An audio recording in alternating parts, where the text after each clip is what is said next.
नमस्कार, news top 9 मध्ये आपल्या सगळ्यांचे स्वागत। मी निखिला। सुरुवातीलाच आपण पाहूयात आज उद्धव ठाकरेंनी सरकारवर देवेंद्र फडणवीस, त्याचबरोबर शिंदे आणि अजित पवार यांच्यावर जोरदार हल्लाबोल केलाय। त्यांनी मोदींवर देखील टोकाची टीका केली आहे। पाहूया। निवडणूक शेवटच्या टप्प्यापर्यंत झाली असती तर उरले सुरले कपडेही उतरवले असते। इथे प्रचाराला याच उरली सुरली गुरमी संपवतो। उद्धव ठाकरेंचा पदाधिकारी बैठकीतून मोदींसह भाजपला आव्हान। उद्धव ठाकरे, आम्ही तुमचं आव्हान स्वीकारलं आहे। दिलेल्या आव्हानापासून माघारी फिरू नका। भाजप नेते आशिष शेलार यांची प्रतिक्रिया। आम्ही असं नडलो की मोदींनाही घाम फुटला। सर्व सहन करून मी उभा राहिलो। एकतर राजकारणामध्ये फडणवीस राहतील किंवा मी राहणार। उद्धव ठाकरेंचा पदाधिकारी बैठकीमध्ये हल्लाबोल।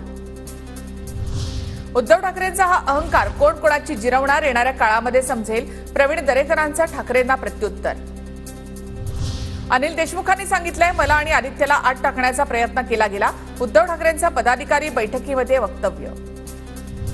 उद्धव ठाकरेंकडून विभाजनाची भाषा। ठाकरे कुणाच्या भरोशावर चिथावणी देत आहेत। चंद्रशेखर बावनकुळेंचा सवाल। तर कोण चंद्रशेखर बावनकुळे? त्यांचा राजकीय जन्म अजून व्हायचाय। ठाकरेंवरील टीकेनंतर चंद्रकांत खैरेंसह विनायक राऊतांचा पलटवार। बुटसाट यांनी खुर्चीसाठी आईच्या कुशीवर वार केले। उद्धव ठाकरेंचा मुख्यमंत्री शिंदेंवर घणाघात। उद्धव ठाकरे यांची भाषा वैफल्यग्रस्त अवस्थेमधून आली आहे। एखाद्याला कमी लेखणारी ही भाषा। महाराष्ट्रामध्ये महायुतीचं सरकार येणार। उदय सामंत यांची प्रतिक्रिया।